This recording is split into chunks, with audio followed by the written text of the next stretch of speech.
Baik Ustaz, sekarang kalau mau menikah, bagaimana caranya kalau orang tidak pacaran? Ada rahasianya. Ada 3 poin besar di dalam hukum fikih kita. Tanpa pacaran bisa nikah, bisa tahu siapa dia. Gak perlu saya buka jilbabnya lihat rambutnya. Gak perlu harus tes dulu, cek dulu. Pacaran setahun gak perlu. Gimana caranya? Itu sudah hukum syar'i. Allah turunkan dari langit. Ada 3 hal yang mendasar. Ibu-ibu boleh lakukan, bapak-bapak boleh lakukan. Yang pertama, melihat sesuatu yang menarik dari calon pasangan kita. Dan tolok ukurnya wajah dan telapak tangan saja. Itu hukum syar'i begitu. Wanita kalau dinazar, dilihat wajah dan telapak tangan. Itu tolok ukur. Kata ulama fikih, ini ilmu fikihnya ya, bukan dari saya. Hukum agama menjelaskan, wajah itu memberikan simbol dari kepala sampai ke perutnya. Dan telapak tangan memberikan simbol dari kemaluan sampai ke kakinya. Itu sudah rahasia umum di kalangan para ulama. Artinya hukum bukan rahasia lagi ya. Hukum agama begitu. Kata Nabi SAW, lihatlah sesuatu yang menarik dari calon pasanganmu. Dan Nabi SAW menyuruh boleh melihat wajah dan telapak tangan. Itu tolok ukurnya saja. Artinya itulah yang akan sering kelihatan. Telapak tangan itu punggung ya. Punggung telapak tangan ya maksudnya.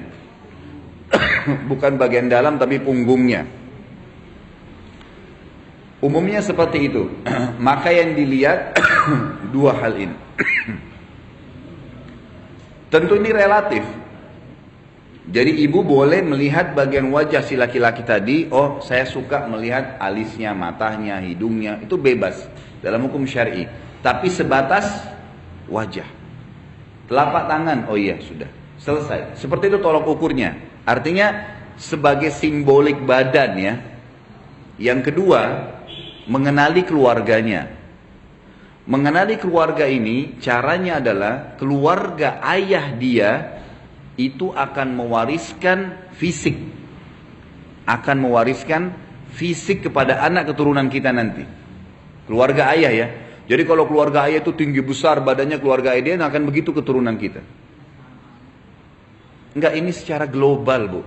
Kita jangan ambil gini, kita kalau nilai sesuatu jangan substansial, nggak bisa.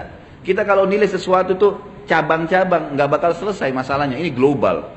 Kalau orang semuanya ya, di Indonesia umumnya makan kerupuk, enggak semua, memang enggak semua, tapi umumnya orang makan. Ini global, sifat global. Yang keluar ini pengecualian, gitu kan. Jadi saya bicara masalah global. Ini hukum syar'i begitu. Dan ini sudah dipraktekin. Ini bukan karangan dari saya, gitu kan. Ini sebuah hukum. Kemudian keluarganya itu diambil daripada hadis Bukhari. Ini kasus terjadi. Ada sahabat kulitnya putih, laki-laki, istrinya putih. Menikah, begitu hamil, melahirkan istrinya, anaknya kulitnya hitam. Hitam kelam anaknya. Hitam kayak orang Afrika, gitu kan. Itu hadis sahih. Lalu si suami spontan, kalau cuman gelap sedikit mungkin ini dia putih, istri putih, ini hitam kelam, gitu kan. Kata si suami spontan, kamu selingkuh. Hadis sahih ini. Kamu pasti selingkuh. Nggak mungkin. Saya putih ini, kamu putih kok anaknya bisa begini. Kata istri, demi Allah tidak ada yang sentuh saya kecuali kamu. Ributlah 2 orang ini sampai kepada Nabi Muhammad SAW. Tolong jangan dipotong dulu ya. Saya biar cerita dulu. Nanti terakhir pertanyaan. Jadi tangkap dulu semua. Jadi akhirnya sampailah berita ini kepada Nabi SAW. Waktu Nabi SAW sampai berita ini, beliau dapat wahyu. Beliau tanya si laki-laki, kamu punya kakek hitam seperti ini nggak? Kata si laki-laki apa? Ada, dan masih hidup orangnya. Kata Nabi, ini keturunannya itu. Artinya apa?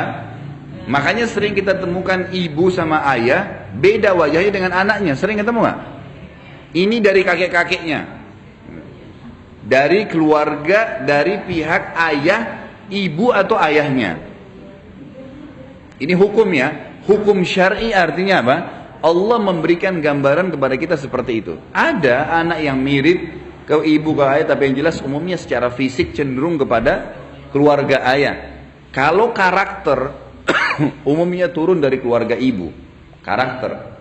Saya mau menikah dengan seseorang, gimana caranya saya tahu sifat-sifat umumnya? maka lebih cenderung dilihat kepada keluarga ibunya. Keluarga ibu itu mewariskan karakternya. Oh, keluarga umumnya ibunya itu dosen, guru-guru, pedagang. Oh, orang baik-baik, keluarga baik-baik. Sudah, itu sudah umum, umumnya. Jangan bicara substansialnya. Umum, secara global sudah begitu. Karena nanti kalau kita bicara substansial, bisa saja anak ini terpengaruh dengan poin yang ketiga. Harus satu sama lain berhubungan ya. Melihat fisik, mengenali keluarga, dan yang ketiga adalah mengenali lingkungannya. Lingkungan, dia kuliah di mana, dia kerja di mana. Biasanya kalau bahasa, bolehkah bertanya? Boleh. Hobi kamu apa? Kalau weekend kamu kemana?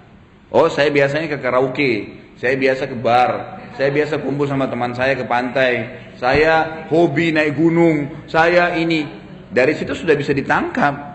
Oh iya, lingkungannya. Oh, saya kalau weekend saya taklim, pengajian di sana. Kalau azan, saya sholat di sini, kan gitu. Lingkungan membentuk.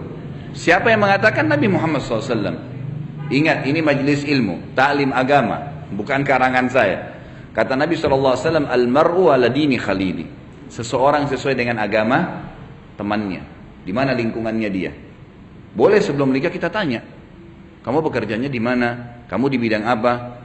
Oh, saya biasa, saya kerja rentenir. Misal,